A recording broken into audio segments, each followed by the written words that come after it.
Baada ya uchaguzi mkuu uliofanyika tarehe 29 Oktoba mwaka 2025, kumetokea maandamano makubwa, kampeni za kukosoa matokeo na madai kwamba jeshi la usalama limetumia risasi na nguvu kupitia kiasi kupambana na waandamanaji.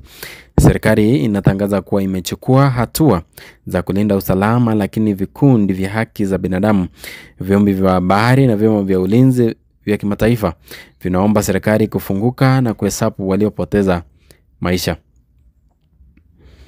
Mtazamaji wangu, swala kuu ambalo leo nimeweza kuleta hotuba hii ni swala la kuzungumzia yale mambo ambayo Rais Samia Suluhu ameweza kuyatenda, na ni kwa nini anafaa kutiwa mbaroni ama hata kupata kifungu cha kunyongwa kimaisha kwa yale mambo ambayo ameweza kuwatendea wananchi wa Tanzania bila huruma na hata bila kuzingatia wale ambao wameweza kupoteza wapendo wao.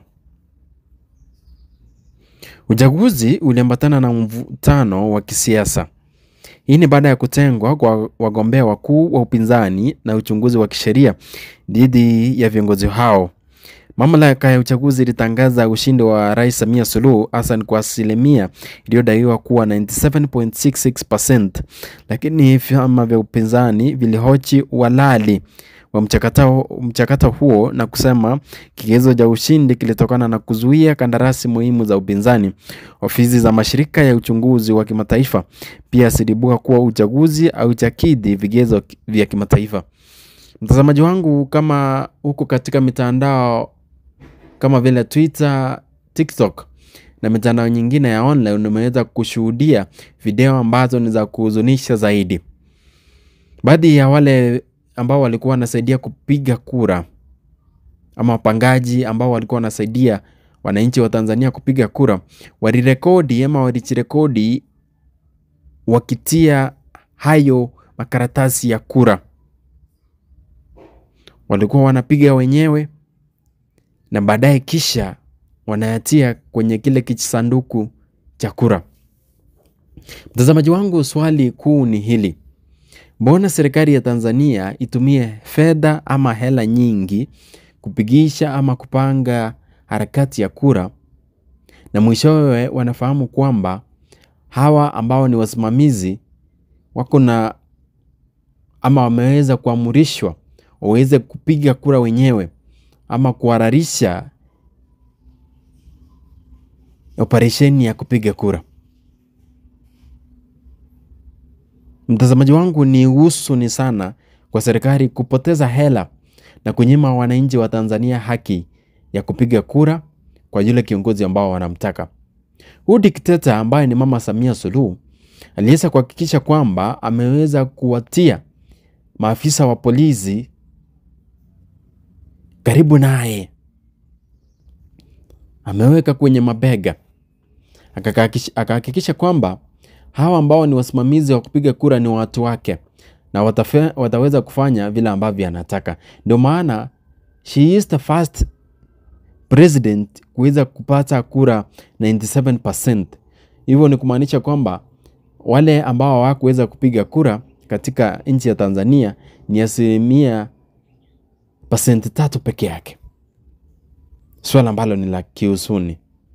Mtazamaji wangu, ukumbuke alikuwa amehakikisha kwamba wale ambao wanampinga kama vile Tundu Lissu alikuwa amehukumiwa kifo kwa sababu anapigania haki ama analalamikia zile sheria ambazo zimeweza kuwekwa kwa wale ambao wanawania urais ama ambao walikuwa wanampinga Mama Samia Suluhu.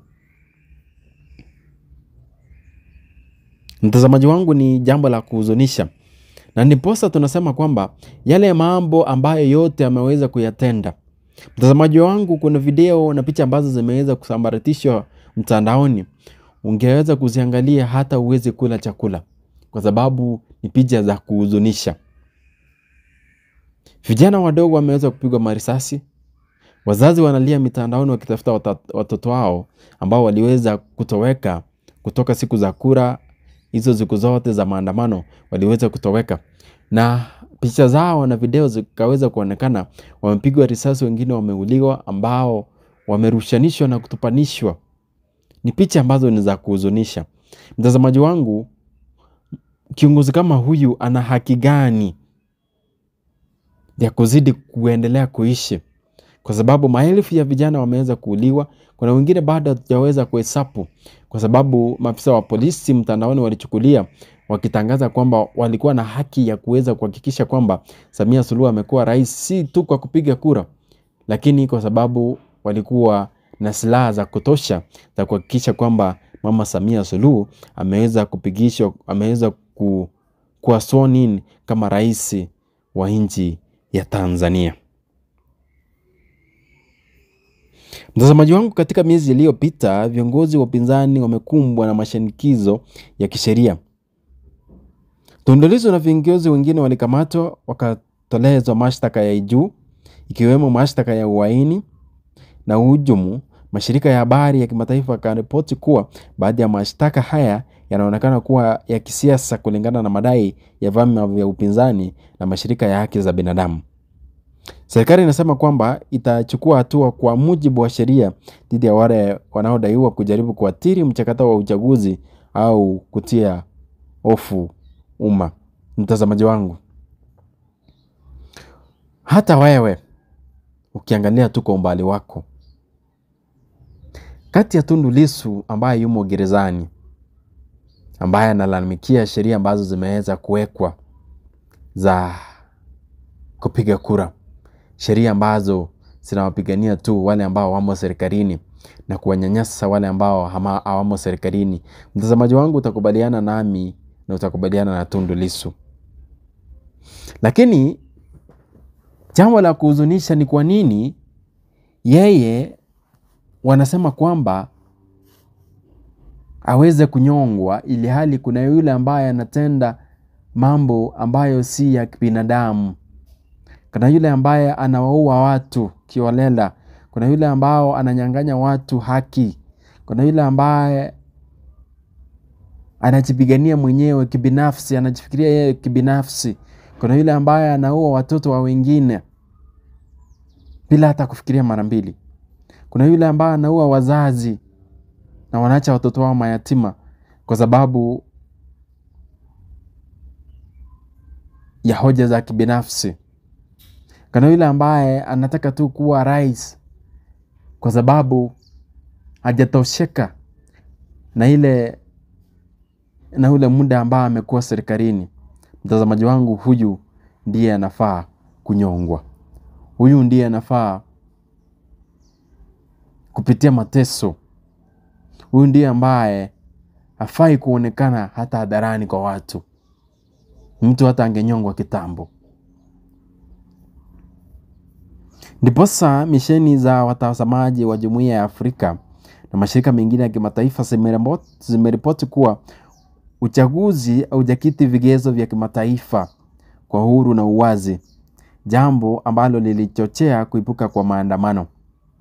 Viongozi wa kimataifa na taasisi mtazamaji za haki za binadamu wanasema kuwa haja ya uchunguzi na uchaguzi huru wa matukio ya siku za uchaguzi na matumizi ya nguvu dhidi ya waandamanaji ni vyombo hivi vinatoa msimamo wa kuhitaji wazi, ufuatiliaji wa idadi na waliokufa na wajibikaji kwa wale walioamuru utumizi nguvu za silaha na kikundi cha polisi.